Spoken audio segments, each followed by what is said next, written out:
Hello and welcome back. It's been quite some time since our last episode. Since then, winter has come.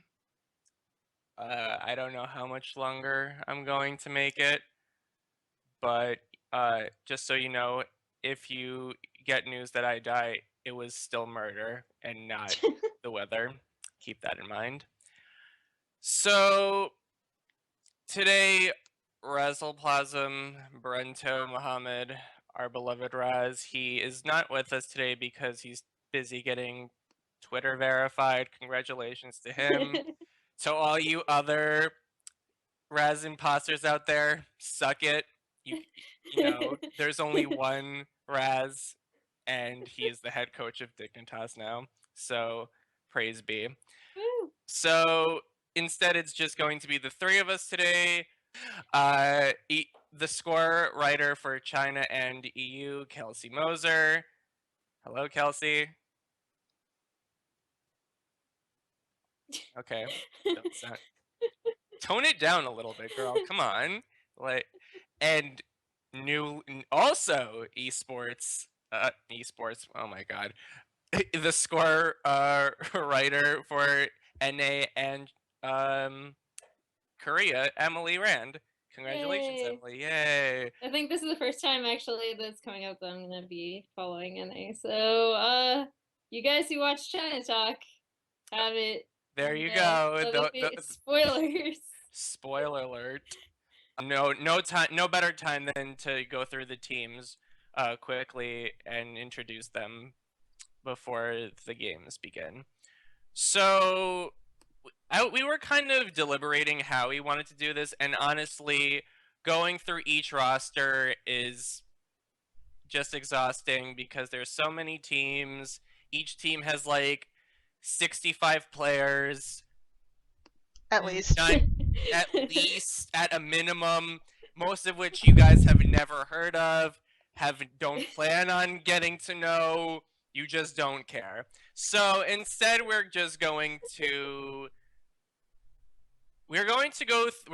to go make a tier system. So if you guys weren't aware, when the LPL format for season 6 came out, they pretty much built it the way they built it based on the performance of the teams from the last split on their strengths. And it turns out that almost none of the teams are the same. Almost all the rosters are completely new. So this alleged ranking has absolutely no merit to it. So we're going to do that ourselves, and in doing that, introduce you to these teams, notable members of said rosters, and then just talk about the format a bit and have some of our highlights for week 1. So, ladies, shall we move on? Start from the top. The Tier top's 1. no fun. We don't get to make fun of people. Like we have to. No, we have. Actually, we still can. It's LPL. What am I talking about? Of course, we still can. If we absolutely can, let's start. Let's trickle down from the smallest messes to the absolute dumpster fires. So let's hear your tier 1 teams. Tier 1 being the cream of the crop, allegedly. But yeah, so Kelsey, who are yours?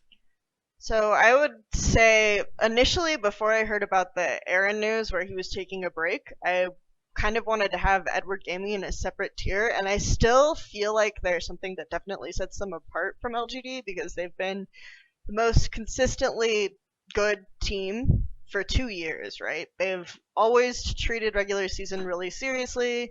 The players seem to be intensive in practice. They actually said that they sort of started this trend of practicing more seriously in LPL because they just used to practice against LSPL teams, right, because LPL teams were pretty terrible at practice. So this was all positive to me, but because they changed their coach and Aaron, who's one of the greatest coaches in League of Legends history, stepped down, and LGD Gaming also just got a new coach, so theoretically they've upgraded their infrastructure from having a coach to having a revolving door of people we don't really know.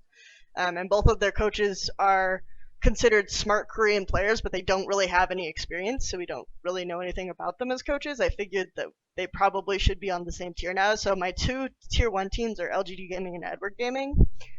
I think definitely the thing that might set LGD apart is just if you talk to other teams, they talk about how even okay, let's put this in context. Even Invictus Gaming has said that LGD doesn't take scrims seriously. Okay, Whoa, so whoa. Snap. The if shade you throwing is real. so if you Shade have of Invictus Gaming, the team that is like notorious for just like winging games in general, like it doesn't matter if it's a scrim game or the World Regular Championship quarterfinals, which they once made in season 2. It doesn't really matter. Like they'll just kind of wing it. If they say that LGD doesn't really practice scrim seriously, so we always beat them. Yeah, I'm just gonna leave that there. But anyway, so that's the biggest hurdle for me for LGD. But considering like potential changes, positive upgrades in infrastructure, and uncertainty in EDG's infrastructure, I'm going, and the fact that they both won an LPL last year, they both have looked really strong. Some of LGD's players are actually have been considered in the past better than some of EDG's players. So I think that they deserve to be relatively both first tier as possible, like winners or maybe the best team in the league.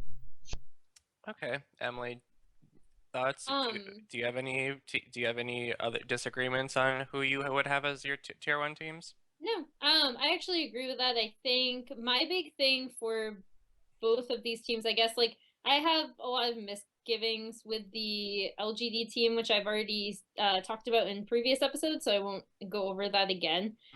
Basically with the Amy and Marin joining. But I think the thing with EDG that I'd really love to see from them, and I think their history, as Kelsey said, does work in their favor. I really want to see them focus on their main roster, like really throw out completely the idea of having all these roster substitutes, and obviously like some of that was legitimate injury and then some of it wasn't.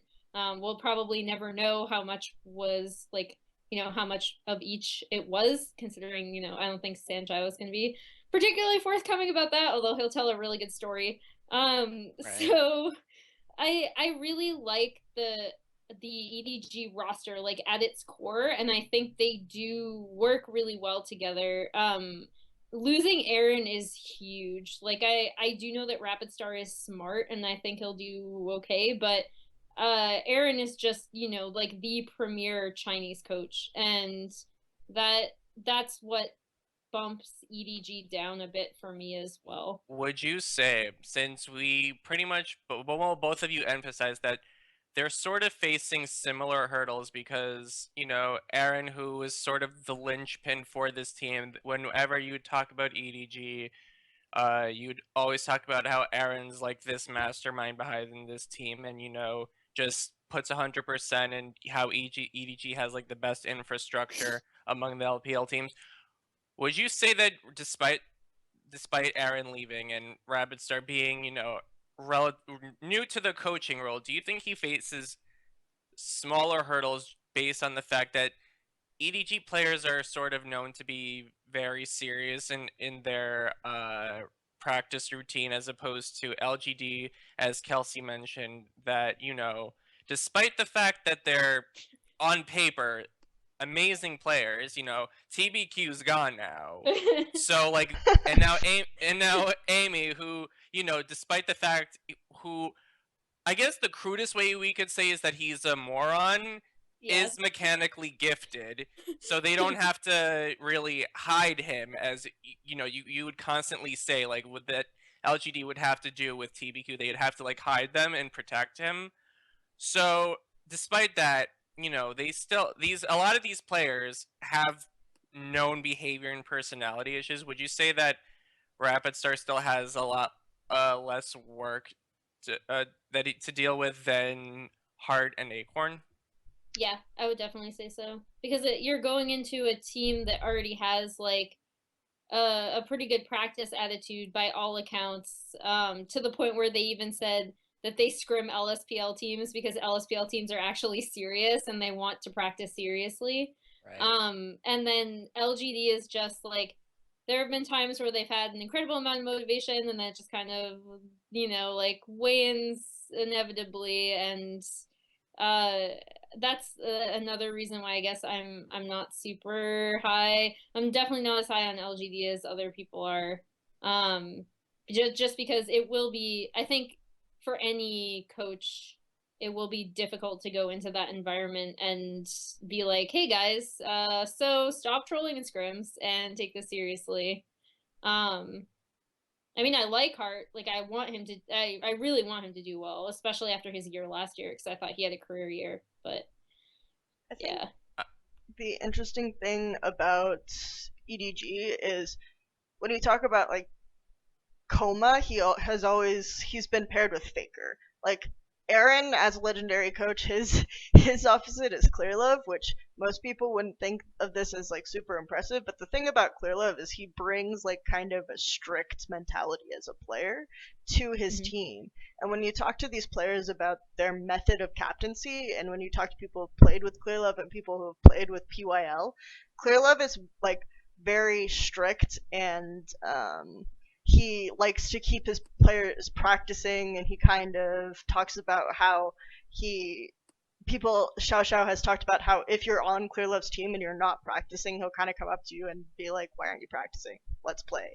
Like So this sort of very strict mentality, whereas PYL has said his method of captaincy is he's more about trying to make players feel comfortable. He says other captains like might be critical of their teammates, but I just like want them to play the best, that have the best mindset and be comfortable. So he's not gonna have the same like iron fist to back up his coach as RapidStar is. It's actually very funny. Well, not funny, but it's interesting you say that because before this news came out for EDG, my my team to keep an eye on was LGD personally, because I was very curious how this new support staff system was going to work for them, just because though both Hart and Acorn are very green in this position, Acorn has some experience with trying to coach from last split, but to me they've been like two of the most seasoned and I guess mild-mannered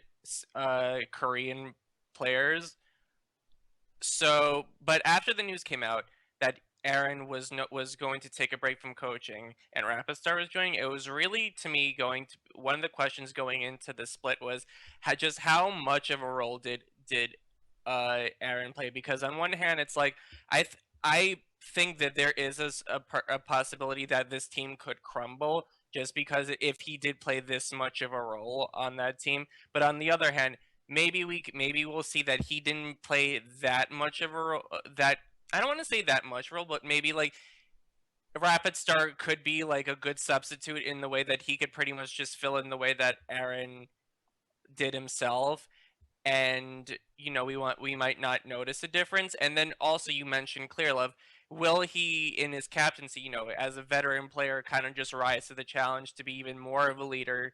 Since he kind of like, I want to say, had this like symbiotic relationship with Aaron since they've been together for so long, and like he's sort of like no longer as a co-captain. He's like his own, like he might feel a certain, I don't know, sense of responsibility to be like have an even stronger sense of leadership because of like this change in in support staff. I mean, Aaron's been with the team since the beginning, so I know it's sort of something like I'm very curious to keep an eye on, because this team has sort of been, heading at the head of the pack of the LPL for a while now, so it's sort of like, what's going to happen to them now.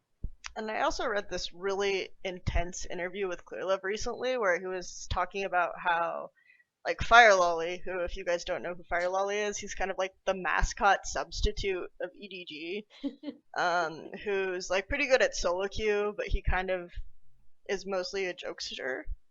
So what Clearlove said in the interview is that I encouraged Fire Lolly and I encouraged Edward Gaming to start making him practice more seriously, to make him like the new king of LPL, because I won't always be here.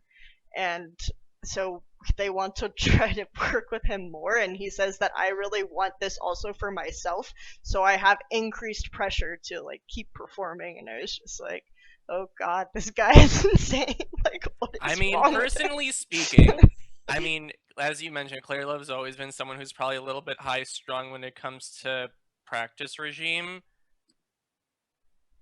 But, you know, and I mean, they made it to Worlds again. Again, they got knocked out in the quarterfinals, and you know, he just wants to win Worlds. And Aaron just left, and he has like this new coach, and he might be. I'm hoping he doesn't even feel even more, you know, on edge to the fact like he like is just going to push this team to make Worlds, because he's extremely competitive, and you know, this might be like an extreme amount of pressure on him. And because of some of the health problems, EDG are now requiring like a day of rest, and they also have added like 2 hours of PR training to their schedules. And Clearlove is just like, I just want to play. Why is this happening to pry him out of the chair with his crowbar.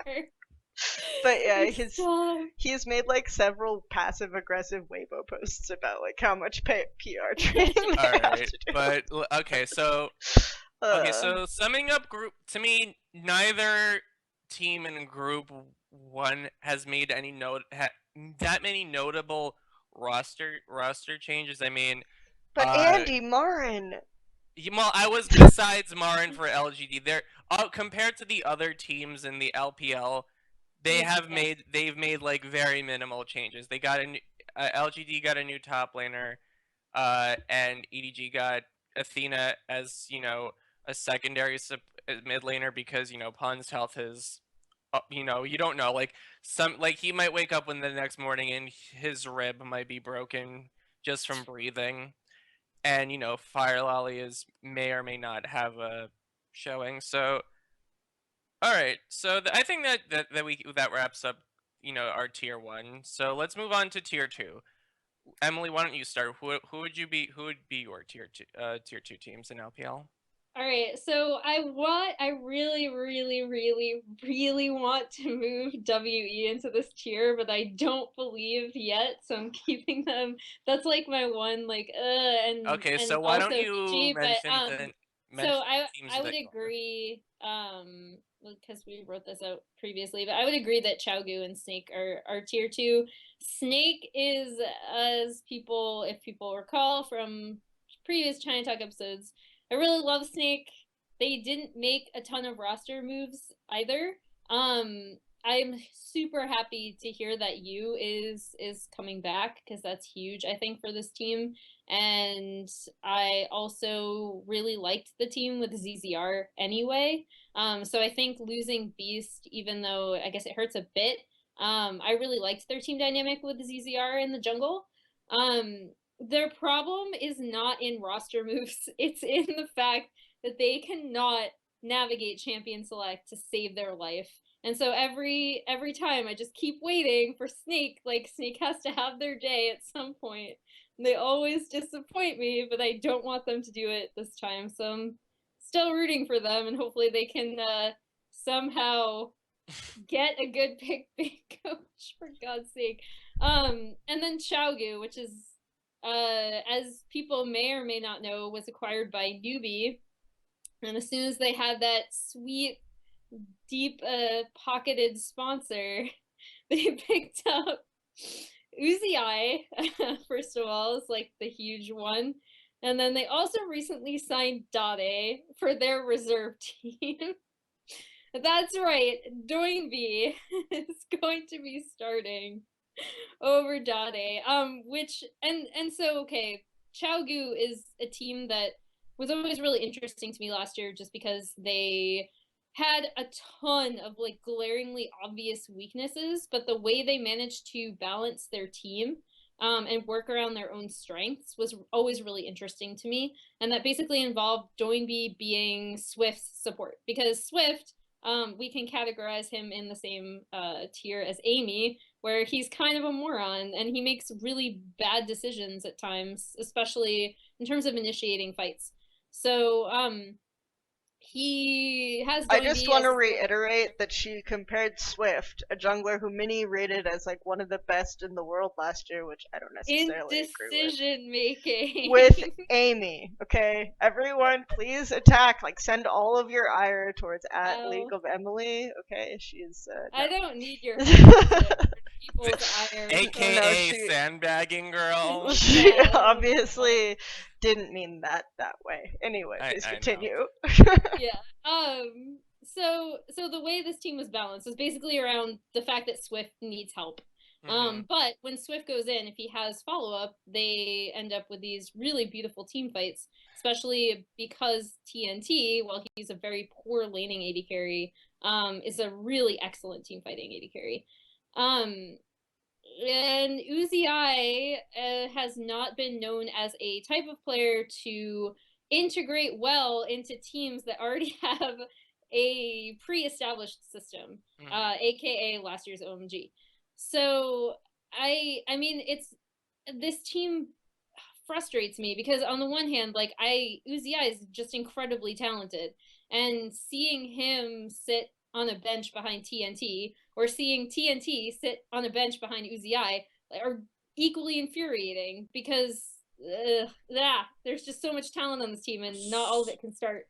And I mean, I know that Linko had their manager had said that supposedly they're going to be starting kind of the classic QG lineup that we saw last year, at least from the beginning. And I also do know that Dade was specifically signed as a reserve player. So I'm sure that there are a lot of people who are super mad about that because, yeah, as integral to as Doinby is to the structure of this team, there's absolutely no way that he is a better player than Dade. I'm sorry. So okay, so I know when we were doing our post IEM video, which was basically a giant QG analysis video. We talked about their performances, but we also talked about how what we sort of expect for them in the future and what they can do moving into this split. And we pretty much noted that they sort of have reached their ceiling because they have their established playstyle. They don't have that many star players. Like Swift is their star player, and TNT and V are good. Doinby does his thing, and then TCT just kind of like jacks off in the corner. Oh god. Like, and then he like just you know, sometimes just decides to come in. But yeah, so but we talked about like sort of like the only thing that they could really do is, besides Swift making smarter decisions and not going in by himself, is sort of like giving up some of his resources to V, because V could actually be potentially a good carry player. But they sort of acquired these two new players that are both resource hungry players. Dade is a playmaking mid who kind of requires attention, and Uzi is a playmaking AD carry that requires attention. Basically, both of these players require Swift to give up an incredible amount of his resources, so the idea of V getting anything is kind of out of the question. And the idea of them playing together, to me, is just unfathomable. If they do that, to me, that just spells disaster. But to me, if I had to pick one of the lesser of two evils, it could probably be Uzi, just because I feel like him he has carry potential. He does well.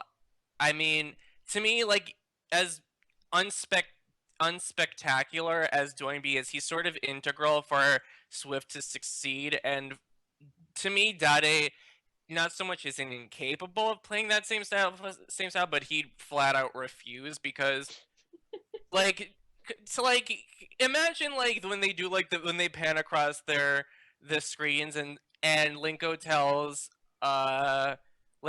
Dade, so you're gonna be playing mid lane Maokai this game. Like, I'm pretty sure he's going to take his chair and just like slam it across, like, on his head. Like, to me, like, that's just like, To me, that was the move that confused me the most. So, what are your thoughts, Kelsey? Am I off base?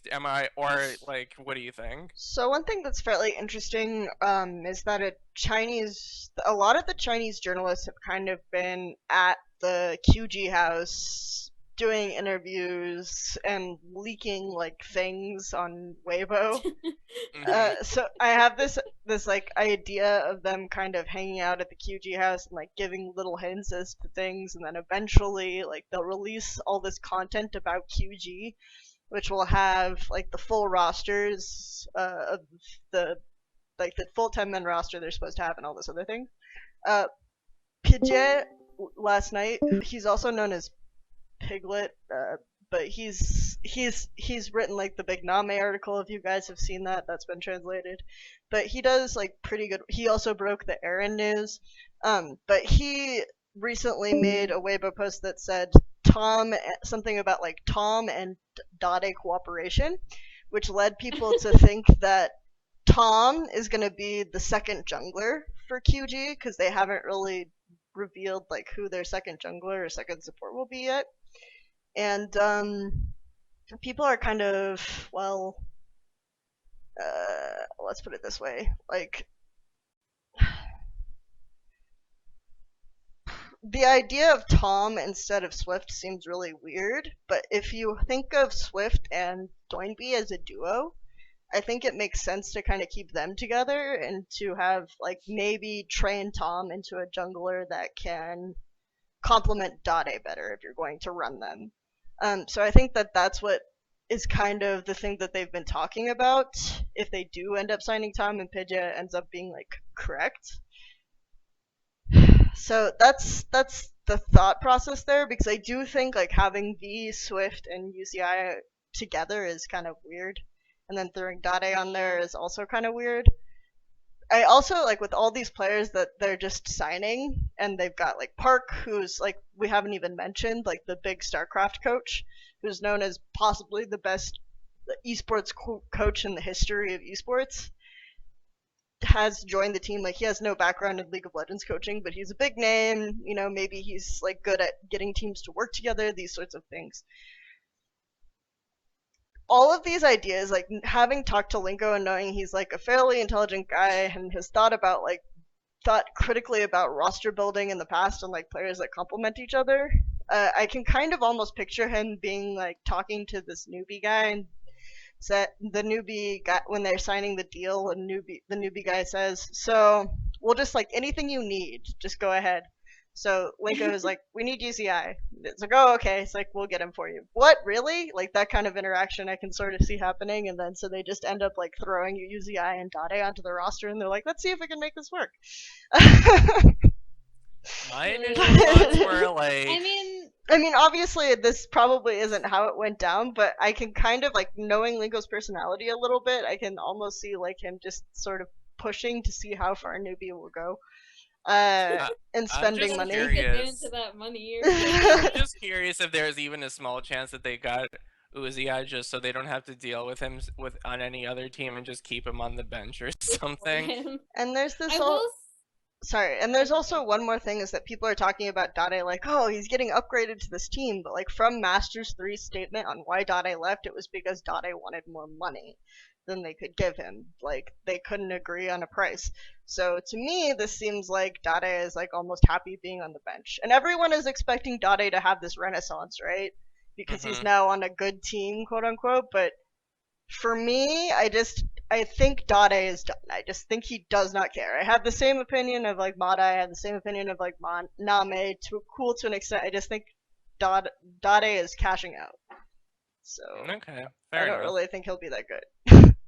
I mean, he is one of the greatest mid laners to ever play the game. Don't get me wrong, but I just like, given his performance last year, he probably played like 1 in 10 games like he gave a shit. And it showed in the results and his personal performances. So I don't really see how people can be excited about this move even remotely. I Okay. I will say that, like, just to return to Uzi, like, for a brief second, I actually agree with most everything you said about Dade, even though it's just hilarious to me to be like, hey, Doinby is gonna start over Dade. I will say this, like, Uzi, like, in addition to all you said, where it could just be Linko being like, oh, like, I want Uzi, and then they grab him.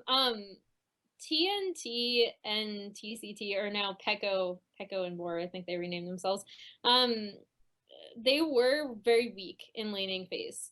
And if Uzi does address like one problem that this team did have, even though like sure it might not work because of resource distribution, you could possibly make the argument that picking up Uzi would help their early game significantly. But why didn't they just get a better support? I don't know. I don't know how Moore is still on that team, to be honest. Like, especially if he's going to be partnering with Uzi instead of Peko. Like, why? Why? Because the whole reason was that, like, Peko really wanted Moore, right? Like, that was his buddy that he wanted to play with.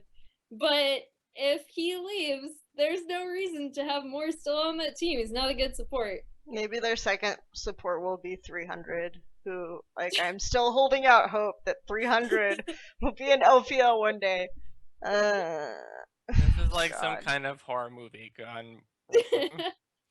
I can It's see them building a roster with, like, Doinby and Swift as a core, and that kind of being the old QG roster, and then building a second roster with Dade and Tom, maybe?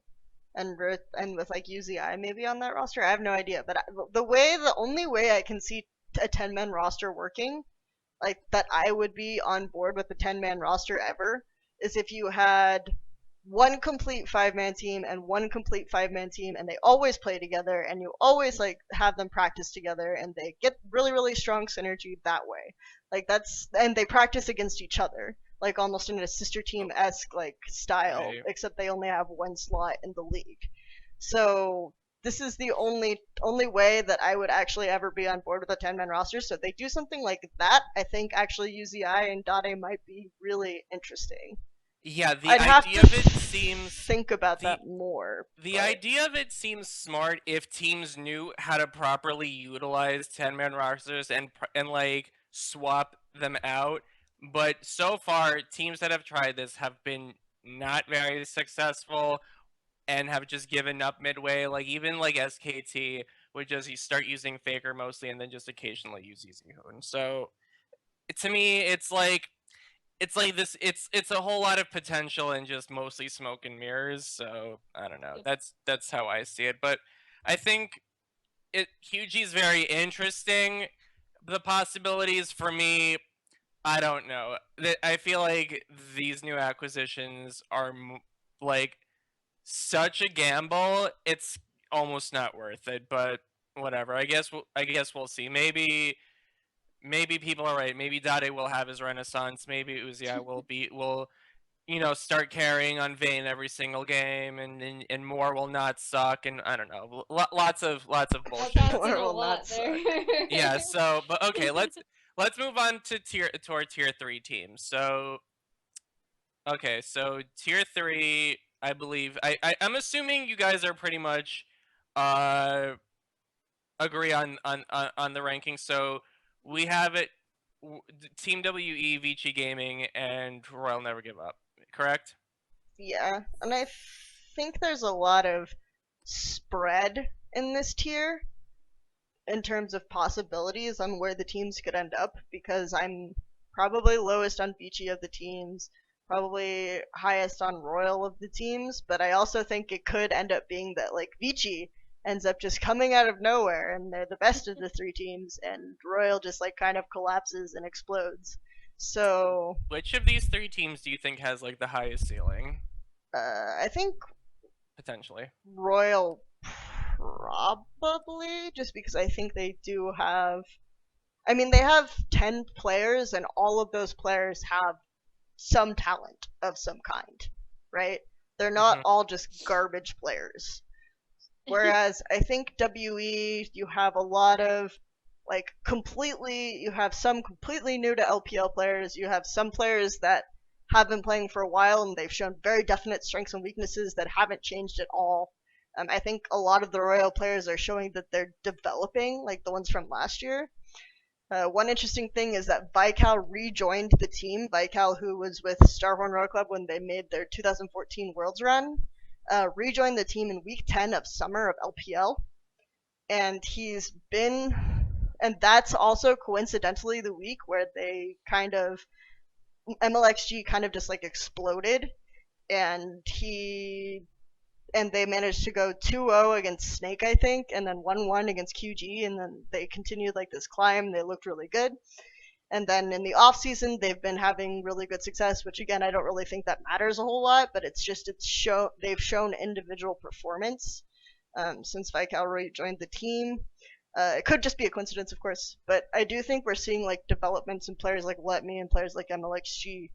So we are seeing that this team has like I think a pretty good ceiling. And of course we have just having Mata and Name on the roster, even though I don't think either of those players will play anywhere near their ceiling on this year. Like, you have to say that their theoretical ceiling is just massive because they do have Mata and Name.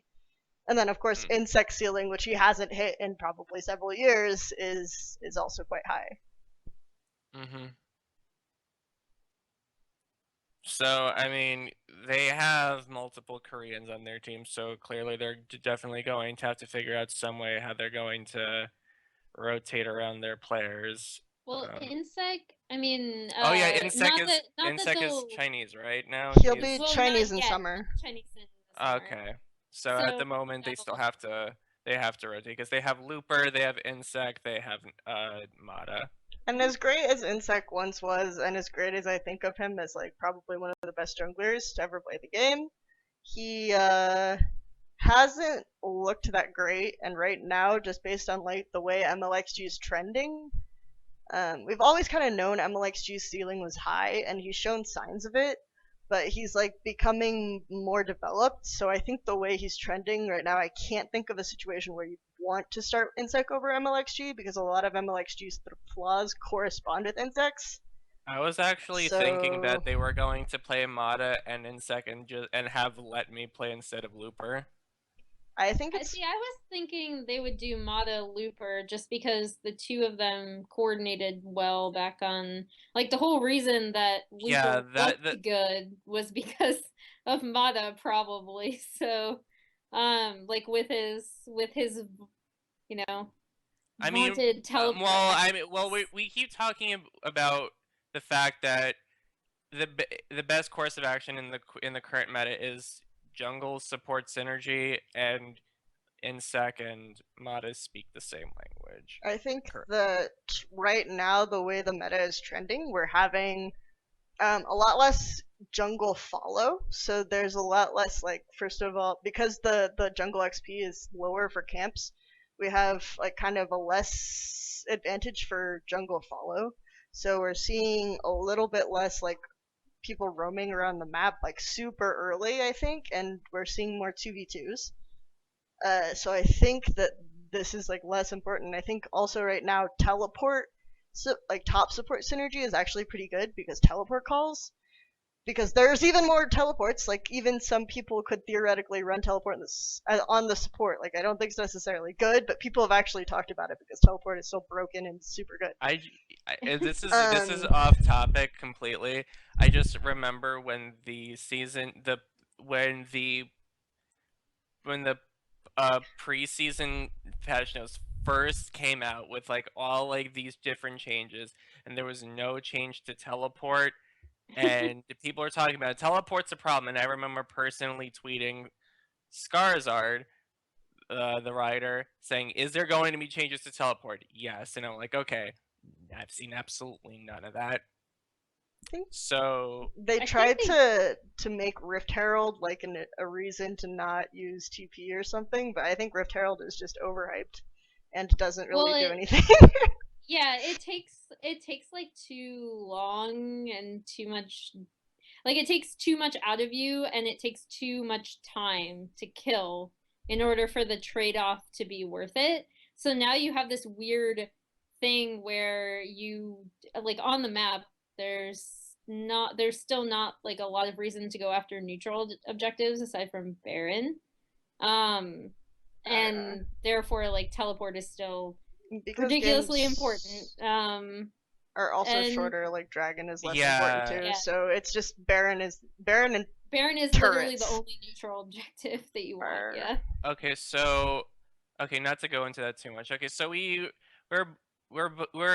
sort of excited both about RNG and W because there's potential on there. There's a lot that they could do with that.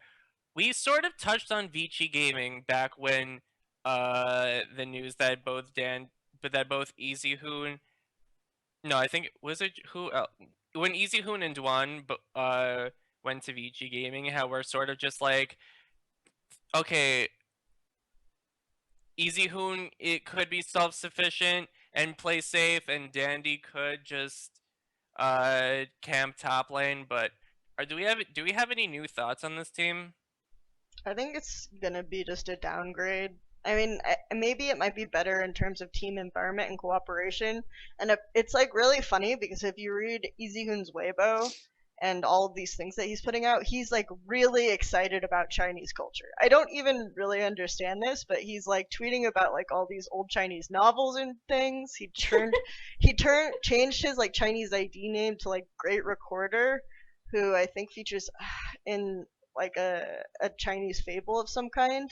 So The easy. so he's like Easy Hoon is a huge super nerd. he's He's like a- he- super into Chinese culture suddenly and learning Chinese, and people like joke that his Chinese is already better than Dandy's. So I don't know, like he might be better for the team environment than Mata, because Mata, I mean, without even getting into the stuff that went on behind the scenes, like he would troll super hard in a lot of games. All His you have to tilt remember is Jace. his tilt was extremely obvious. Like, so maybe Iziun will end up being better for the team environment, but just in terms of looking at the talent and the way the players work together, like people always talk about how terrible Vici Gaming's like Chinese players were at the end of the year, but Peng was like a player that I thought had showed signs of a pretty high ceiling and as a mid laner, and then now we have a almost non-existent bottom lane. Like they even put their better AD carry on unlimited potential. Like now they have Endless and Vasily, and Endless, I don't know if you've ever watched, but I watched him play Misfortune at WCA, and it was literally like I've seen silver NA solo queue players with better MF ults. Like Wow. maybe not bronze ones, but these were just so terrible. Like I cannot reiterate. They completely whiffed. He completely whiffed like every single. It was Dada 7 level terrible. Well, at So least we learned that Easy Hoon is a cinephile. yeah, So Dwan is like a super baby, super green support. So, and Dandy just looks completely lost. Like, I think because the old player on Young Glory who used to play mid, and he would just like not, he would just stream like 24/7, and it was like he was typing with his toes sometimes and ordering like Chinese food and solo queue games and just like also shitting on people. I feel like Dandy is trying to replicate that and not succeeding. you know what's So- funny? There's this one stand-up I heard not long ago. I think it was Cat Williams, and he said that a tiger who, if he's caged in a zoo for too long, will start to think he's like a koala bear. So that's sort of like Dandy. He was once this great, noble stallion of the jungle, and China has just made him question everything about his life. He's now like a house cat. That's just how I see it, but I who think knows? if probably of the Korean players that looked a little meh, I think Dandy has the best shot of kind of trying to fix his form. So Yeah. I will say that about Vici Gaming. All right, so so basically tier 3 is the team is sort of like have the potential to be greater than their tier suggests, but also at the same time could be exactly where they belong. So OWE. I think So- did we talk about WE before? I think I think we briefly Yeah. mentioned it, but we can, if there's anything else you Just want to briefly say, like, I just given they lost Spirit, they upgraded their support and their top, which were their weakest roles. So like that's pretty good to me. I'm excited about Zero, but I'm personally also terrified because there was this whole thing about how Zero just didn't give a shit about life towards the end. So I'm hoping that he has like this new sense of purpose because I think he's a really great support, but at the same time, you know, I the life has I been sucked out of him. I do think they have a pretty good setup for a hybrid roster as well, since both Korean players are going to be in the bot lane together. Like I think it's just I'm curious to see how this team shakes out. And I think 957 is like absolutely an upgrade to a Luca. And I really love Zero, even if he spent the majority of last season playing ARAMs with Maffa. I really want I really want to see him at least like try for the beginning of the season, just so I can see how this team will work, because I'm very curious about it. They're just gonna play at Luca. Like, let's not even get excited. I will like... cry. I will cry so much. You That guys, would be Sion is so gonna come back into the sad. meta one of these days, and you're gonna be Yeah. begging for a Oh, Luca. actually, I'm just he's saying. not be bad. Sion's not gonna bad be right like- now, but yeah.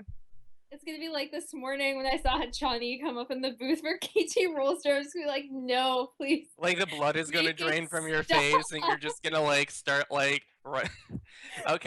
So let's move on to the bottomest of the bottom tiers. Do we tier really 4. have to?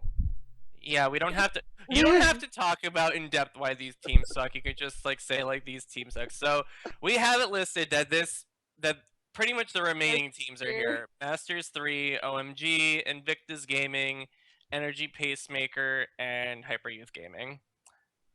So to me, okay, so Hyper Youth Gaming and EPA, they're the two new teams. They found their way into LPL, but they're not like great. Like, do you have anything to say about these two? Because I personally would rather us concentrate on the terrible status of the other three. Alright. The only thing I'll say about EPA is that I have no idea why they're hoarding junglers when they have a really good one already, but They're gonna apparently play them like Pokemon cards. Yeah, apparently Soist is, or Rabbit 97 now is gonna be starting, which makes me sad because I really liked Crisis. Also Republic is, reportedly, and I didn't watch a ton of him in LMS, but he's reportedly a very strong mid laner. I just don't see like any of these teams talent-wise being able to stand up to the other rosters. He'll be like mid-tier, mid-lane, I think, in LPL. He'll be fine.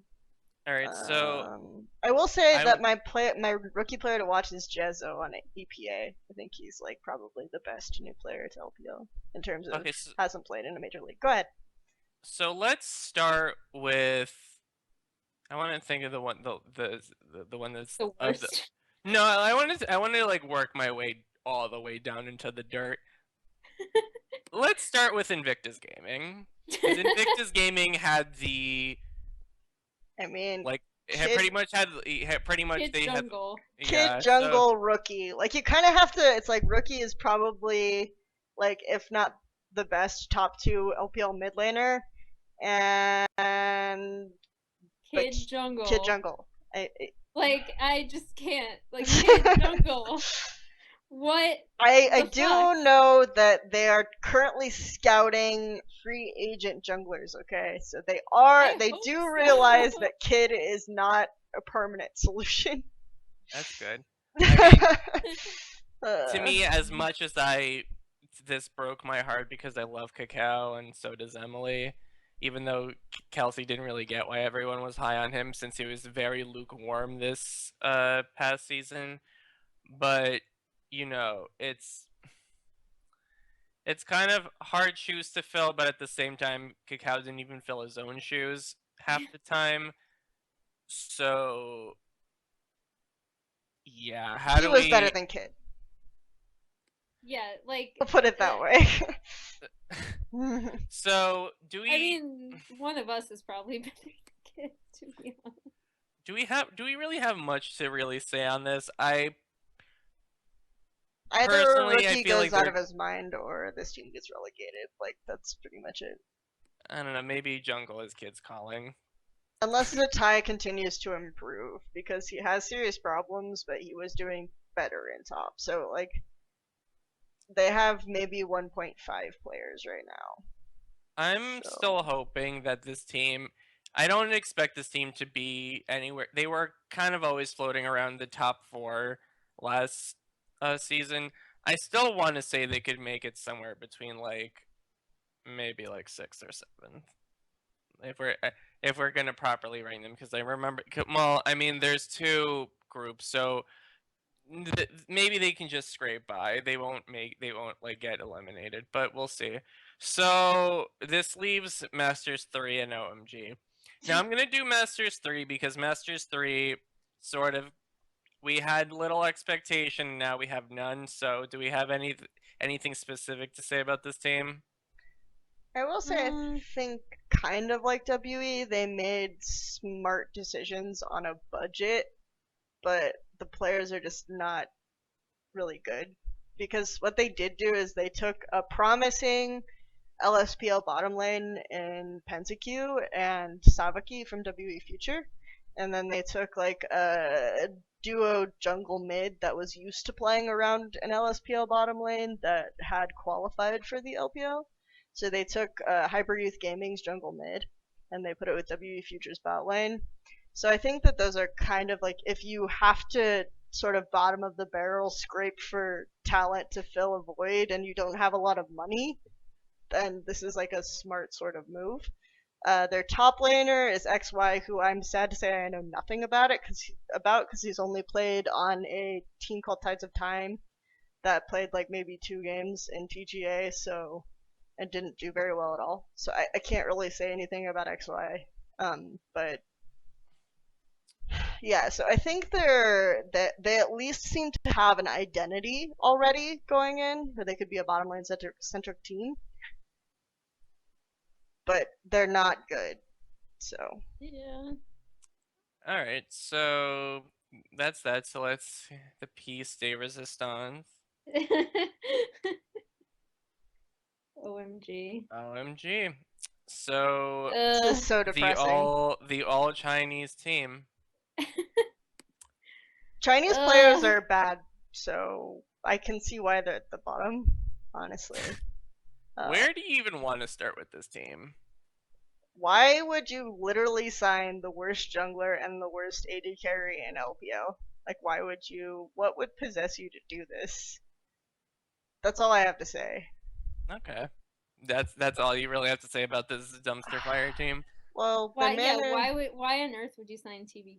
Like the puzzling thing is their manager came out with a statement where they talked about how they want to introduce and grow like rookie Chinese talent. So they sign like Dark and Fishball, who Dark played on their LSPL team, Fishball played on a team that didn't even make TGA, right? And then so they sign these players and it's like obviously okay, these are super green Chinese talent, like they can grow them. Then they sign TBQ. It's like this guy, I have watched this guy for 2 years, plus like him, plus LGD trying to qualify for TGA and like qualified for LPL through TGA. He hasn't gotten better. In fact, I think he's gotten worse. Like he's had a few good games. Like when he first came into the LPL, no one understood how to ban Lee Sin.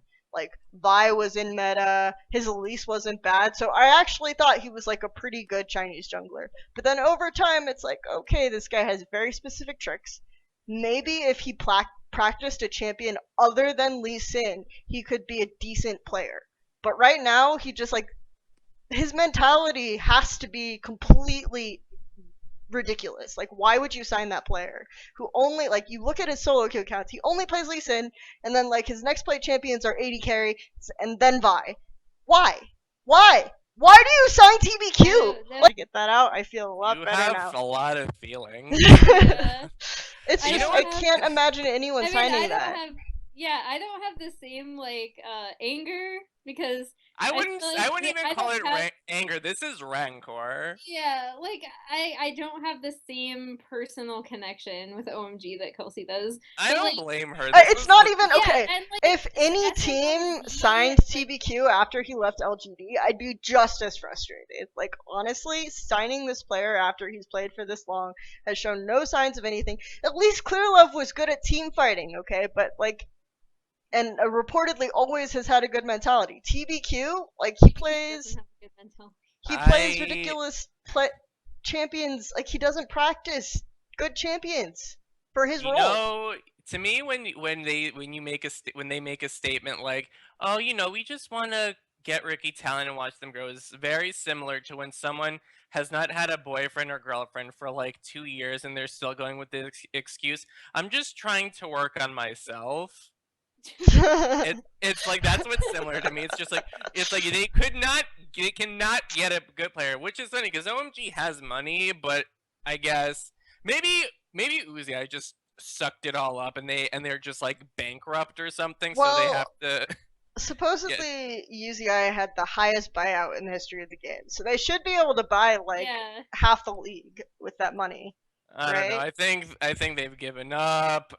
It's too much I work. Or mean, they're just I like delusional. the Like, idea of growing rookie players, and they talked about how they want to I do too, not rotate. when it's OMG. I like how the idea of rotating North and trying to develop him into a different direction because I think North is actually promising. I do not have good feelings about SMLZ. Similar to TBQ, I think at one time he looked promising. Actually, in LSPL, people were talking about how he was like the hand-picked disciple of Wei Xiao or whatever. But following his performance last year, he literally did nothing in laning phase. Like I actually, it's like he didn't even click minions. He was just standing there in lane. Like literally, I swear to God, I'm exaggerating. Yes, I'm exaggerating, but not ridiculously. So, they referred actually, they referred to SMLZ in the interview as a rookie, but he has been in LPL for like 2 splits now because he was in this summer and he was in last summer on WE Academy. So to me, I do not see SMLZ as like an underdeveloped rookie. Maybe he just needs better infrastructure. Okay. But I don't think that's going to happen because OMG also signed BSYY, who, while they're moving away from Korean coaches because they had a big problem with language barrier and expectational clashes, BSYY doesn't have a good reputation. So, as a coach who like does much of anything, so I don't really understand that either. All right, so I think we pretty much have gotten a good idea.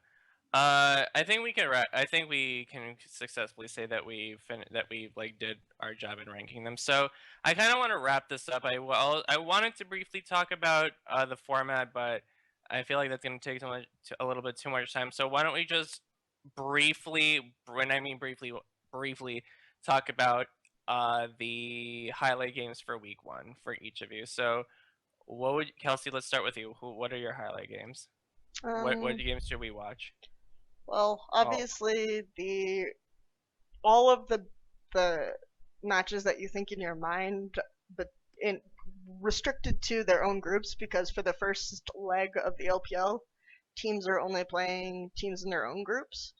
So all of those matches that you would consider like the most exciting are pretty much happening except for QG versus Snake. So it's going to be LGD versus QG, LGD versus Snake, and opening match tonight is going to be Edward Gaming versus Royal Never Give Up. So okay. What about you, Emily? Any other games that you? I'm really excited about LGD versus Snake just because I really want to see. I feel like these two teams had some pretty interesting matches last year. And again, like I really like the Snake team and I want to see them get their shit together in pick ban, please. But yeah, I think like last year they provided some good games. There haven't been as many changes with these two teams aside from like the Mara and Amy addition to LGD. So I'm really curious about that series. I'll agree with all of you with everything you said, but I'll also um, somewhat curious about the QG versus WE game. Yeah, that should be interesting. I'm curious to see how these two rosters match up. Okay, let's end the show with some plugs. So Kelsey. I wrote a few articles since then. Like the biggest ones, obviously, I have the EU-LCS primer. I have the LPL primer, and I also am going through the process of doing a historical piece on Yellowstar. What about you, Emily? Well, obviously I just started writing for the Score Esports, so I have some more things coming out later on this week. But more recently, I'm doing daily write-ups of champions. So if you like Korean League of Legends, you can follow that. And I did a huge primer going through all of the different rosters and kind of how ideally they should work, and then where they can fail miserably. So you can check that out as well. Yay, primers. All right. Is that everything? I think so. All right, then. Goodbye. I mean, you can't. Emily can't wave because I am waving. Yeah, she's waving she's just to let you know. pointing, kind of. Doing these All right, pointing. are you? All right, Anyway, so that's good. until next time, friends.